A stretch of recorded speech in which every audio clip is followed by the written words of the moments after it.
I were walking around downtown Phoenix looking at Christmas lights this past holiday season, and we walked into a public women's restroom.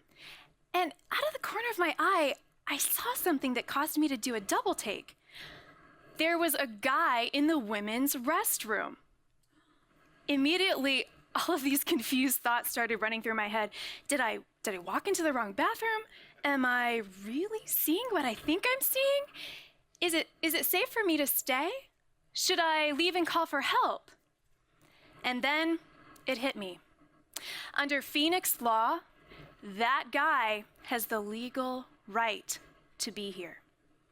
You see, Phoenix passed a sexual orientation gender identity law, which makes it illegal for businesses or public places to make any distinction among people based on their sexual orientation or gender identity. So, how in the world did we reach a place in our society where we're passing laws that allow men in the women's restrooms? Well, much of this can be traced back to political activists and lobbyists who are spending millions of dollars to pass SOGIs at all three levels of our government: federal, state, and the local or city level. Now, they've repeatedly failed to convince Congress to pass a SOGI at the federal level, and less than half of states have passed a SOGI at the statewide level. So the primary push right now is really to pass these laws at the local or city level. So here's how it generally works. An activist will approach a sympathetic city council member who then proposes the bill to his colleagues as a fix to a problem that, well, no one actually knew existed. But because the bill is clouded with words like discrimination, intolerance, and, well, the city council members, of course, don't want to appear uncaring, they oftentimes will quickly pass the bill into law without fully knowing its ramifications. So consequently, the community may not even be aware that a SOGI is being considered until it's already passed and on the books. Well, when SOGIs are passed into law, we insert them into what we call non-discrimination laws. And that sounds like a good and reasonable thing, right?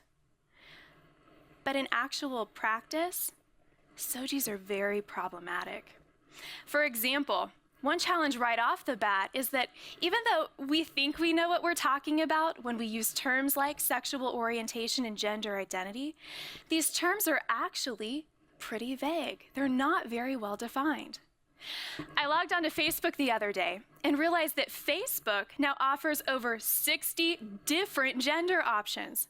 No longer do you just select male or female, but you can choose from a wide variety of custom genders as well: gender fluid, gender nonconforming, gender questioning, gender variant, gender queer, bigender, cisgender. And with regard to sexual orientation, even the experts disagree about what exactly it is. Some experts say sexual orientation is sexual attraction to men, women, both sexes, or neither sex. Other experts disagree and say, well, no. It's actually personal identity based on your sexual attractions.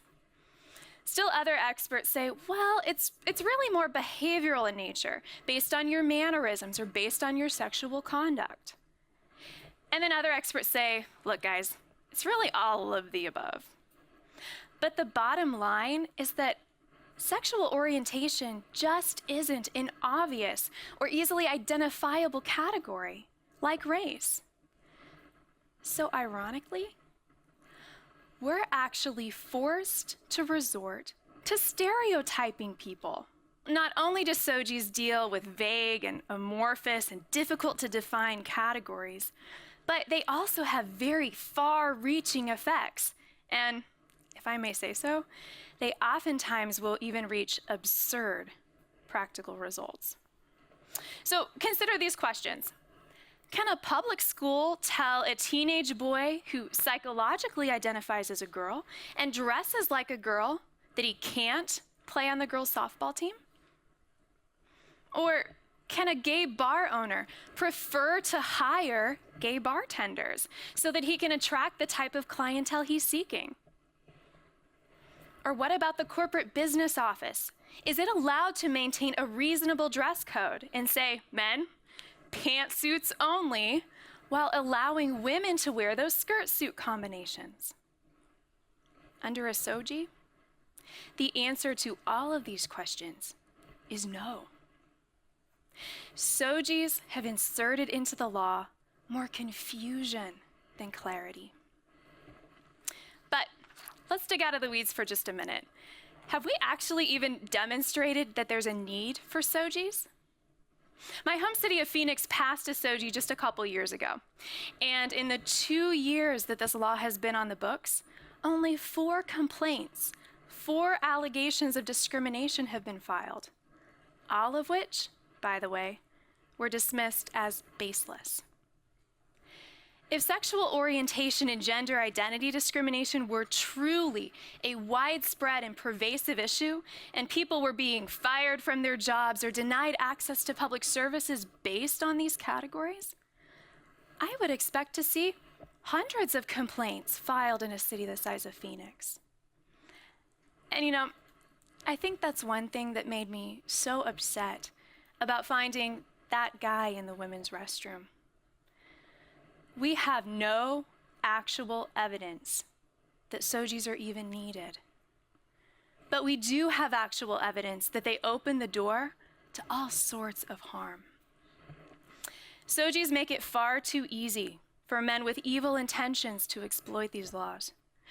I have no idea whether the guy walking into the women's facility genuinely and sincerely identifies as the opposite sex, or whether he's there to harm me. A man in Washington State used a SOGI to gain access to the women's swimming pool locker room, where he then repeatedly exposed himself to girls as young as 6 years old. And local officials said, "Nothing we can do about it, guys. He's got the legal right to be there. Girls, if you're uncomfortable, find a different locker room."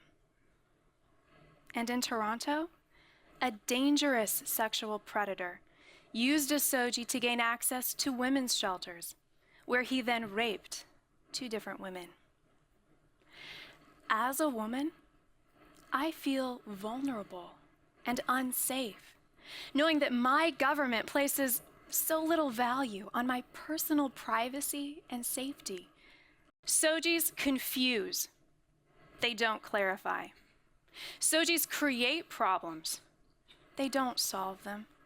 And as a society, we can still show concern for an individual who's struggling with feeling accepted or wrestling with an internal conflict over their gender without passing bad laws.